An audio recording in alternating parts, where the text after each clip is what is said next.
नमस्कार दोस्तों, ज्योतिष, हस्तरेखा एवं वास्तु विशेषज्ञ आचार्य पंडित गिरीश बारोलिया के चैनल में आपका स्वागत है। कृपया हमें अपना स्नेह व सहयोग प्रदान करें। हमारे चैनल को सब्सक्राइब करें और बेल आइकॉन को प्रेस करें। साथ ही अपने आत्मीय जनों के साथ इसे अधिक से अधिक शेयर करें। आपका जीवन मंगलमय हो। लाइक करें, शेयर करें। आचार्य पंडित गिरीश बारोलिया, ज्योतिष, हस्तरेखा एवं वास्तु चैनल।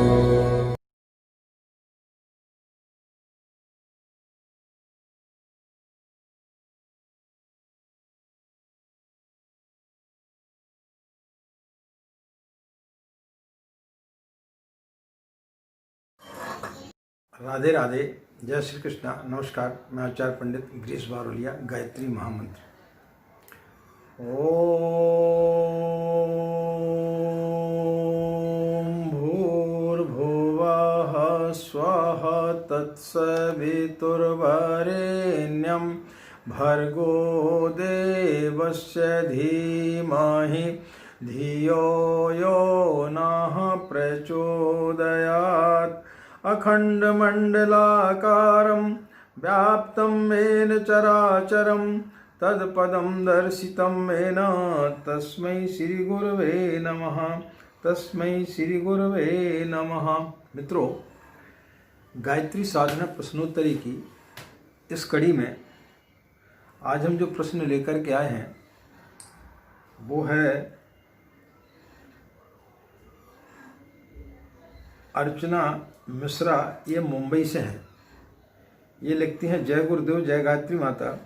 आचार्य जी, मैं अर्चना मिश्रा मुंबई से आपके वीडियो में लगातार देखती हूँ और गायत्री से संबंधित वीडियो तो मैं कई बार उन्हें पुनः रिपीट करके भी देखती हूँ और आपके वीडियो को सुनकर मैं काफ़ी प्रभावित हुई और मैंने गायत्री मंत्र जपना प्रारंभ किया। जब से मैं गायत्री मंत्र जप रही हूँ तब से मैं बहुत अच्छा महसूस कर रही हूँ। लेकिन मन में मेरे कई बार एक प्रश्न उठता है कि जब हम किसी ज्योतिषी के पास जन्म कुंडली आदि दिखाने के लिए जाते हैं तो वो किसी मंत्र के जाप करने के लिए बोलते हैं, या कोई व्यक्ति बीमार होता है उस समय महामृत्युंजय आदि मंत्र का जाप लोग करते हैं। तो इस प्रकार के करने से क्या हमें लाभ प्राप्त होता है? क्योंकि आप जो है अपने उपाय में बताते हैं कि स्वयं के करने से ज़्यादा लाभ मिलता है दूसरे के कराने के बनस्पत। यह प्रश्न मेरे मन में चल रहा है। कृपया करके इसका समाधान करने की कृपा करें। अर्चना मिश्रा, मुंबई। अर्चना जी, एक वृद्ध व्यक्ति था। उसकी वृद्धावस्था में दोनों आंखें खराब हो गई। उसके 8 पुत्र थे। 8 की शादियां हो गई थी, यानी 8 उसकी बहुएं हो गई और पत्नी। जब उसकी आंख खराब हो गई तो उसके बच्चे जो है उसे अस्पताल में ले गए। डॉक्टरों ने बोला कि आपकी आंखें ठीक हो सकती हैं। लेकिन उस वृद्ध व्यक्ति ने कहा कि मैं आंखें ठीक करके करूँगा क्या? मेरे पास में 8 बच्चे हैं, 16 आंखें उनकी हो गई। 8 बहुएं हैं, 16 आंखें उनकी हो गई, यानी 32 आंखें और 2 मेरी पत्नी की। जब 34 आंखें मेरे घर में मौजूद हैं तो फिर मैं आंख का ऑपरेशन करा के करूँगा क्या? जितना जीना था, जितना देखना था, मैंने दुनियादारी देख ली, लेकिन अब मैं आंखों का करूँगा क्या? बच्चे भी थक गए, डॉक्टर भी उन्हें नहीं समझा सका। उसने अपनी आंखें ठीक नहीं कराई। कुछ समय के पश्चात में अचानक मकान में आग लग गई। जब मकान में आग लगी, अफरा तफरी का माहौल हुआ, तो वो 34 आंखें तो बाहर निकल गईं, लेकिन जो 2 आंखें देख नहीं सकती थी वो उसके अंदर रह गई। जैसी बाहर लोग निकले और जब उन्होंने देखा कि कोई अंदर तो नहीं रह गया, तब उन्हें एहसास हुआ कि अरे पिताजी तो अंदर रह गए। लेकिन बहुत देर हो चुकी थी। उस वृद्ध व्यक्ति को शायद उस समय समझ में आया होगा कि यदि उसकी आंखें होती तो शायद आज उसको यह दिन नहीं देखना पड़ता, वह अपना जीवन बचा लेता। अर्चना जी, इसी प्रकार से जब हम ईश्वर की आराधना करते हैं तो जब स्वयं करते हैं तो उसका लाभ प्राप्त होता है। जब हम दूसरों की आंखों से देखने का काम करते हैं, दूसरे से हम कोई कर्मकांड कराते हैं, जैसे आपके घर का कोई व्यक्ति अस्पताल में बीमार है और बहुत सीरियस स्थिति में है, तो कई लोग महामृत्युंजय का घर में जाप करा लेते हैं। लेकिन हमारा ऐसा मानना है कि आप उसकी जगह स्वयं यदि मंदिर में जाकर के और भगवान के समक्ष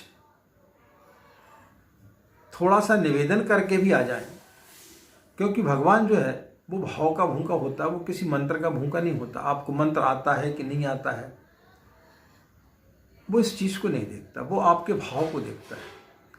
तो उस समय जो आपका भाव काम करेगा, वो आप 1.25 लाख का या कितने भी लाख का यदि आप महामृत्युंजय का जाप पंडितों के माध्यम से कराते हैं तो वो उतना लाभप्रद नहीं होगा। जब आप किसी ज्योतिषी के पास में जाते हैं, जैसे आपने बताया, किसी की ग्रहों की शांति के लिए या किसी अन्य चीज़ के लिए, वो कोई उपाय लिख देते हैं या बोलते हैं कि इसकी पूजा पाठ कराना है, इतने मंत्रों का जाप कराना है, उनसे कोई फर्क नहीं पड़ता। जब कोई कर्मकांड किया जाता, उसमें यदि आप सम्मिलित हैं, उसमें आप बैठ करके कर्मकांड जो व्यक्ति करा रहा है उसमें आप यदि बैठे हैं, तो वो कुछ हद तक आपको फायदा करता है।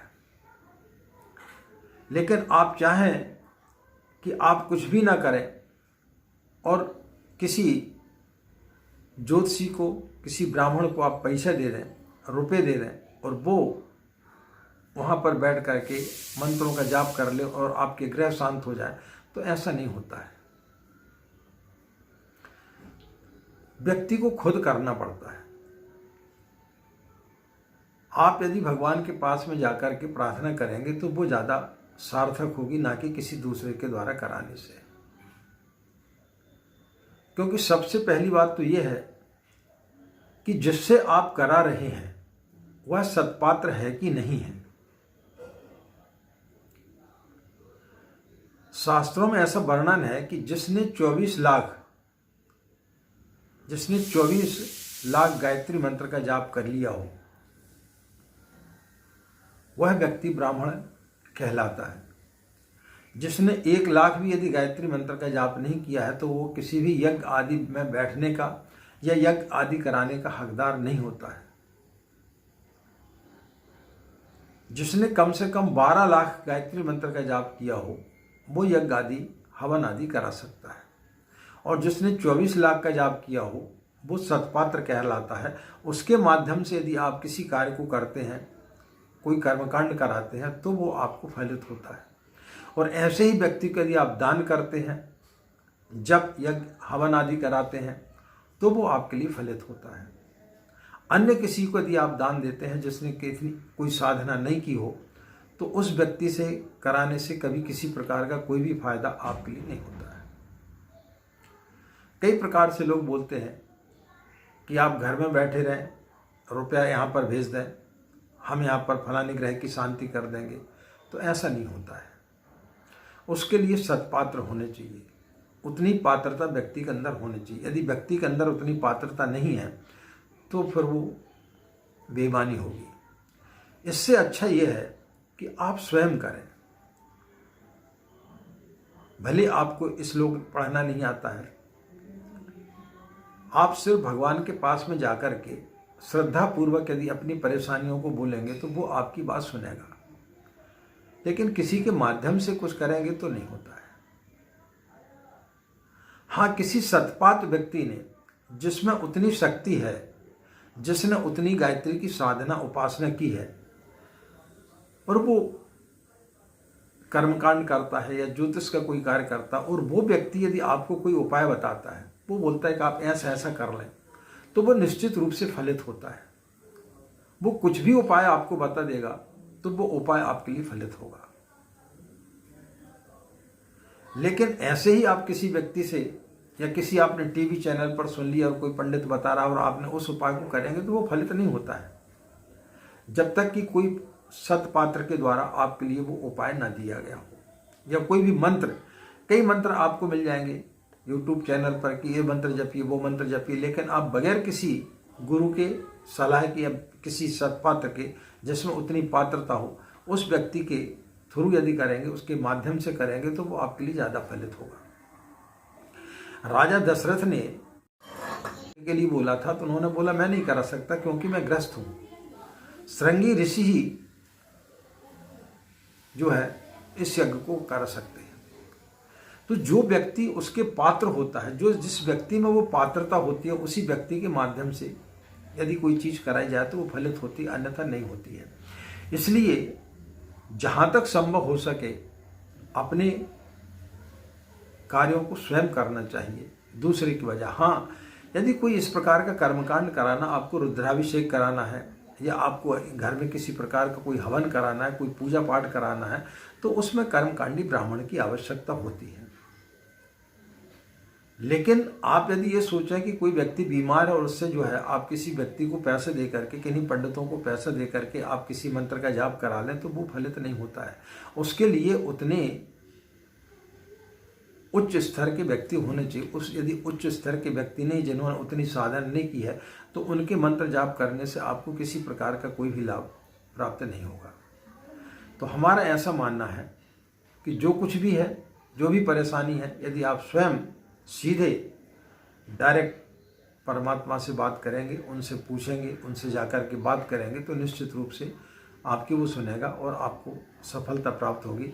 न किसी रत्न पहनने से कोई लाभ होता है और न ही किसी से कोई पूजा पाठ कराने से किसी प्रकार का कोई आपको फायदा होता है। इसलिए स्वयं को करना चाहिए। स्वयं के करने से जो लाभ होता है वो किसी अन्य के कराने से लाभ नहीं होता।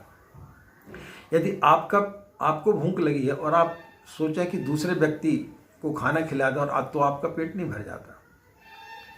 आपकी शादी हो रही है और अचानक यदि आपको कोई कार्य आ जाए और आप सोचें कि आपके मित्र को बिठा दें और वो बाहर पढ़ ले, तो कैसे हो सकता है? यह संभव नहीं है।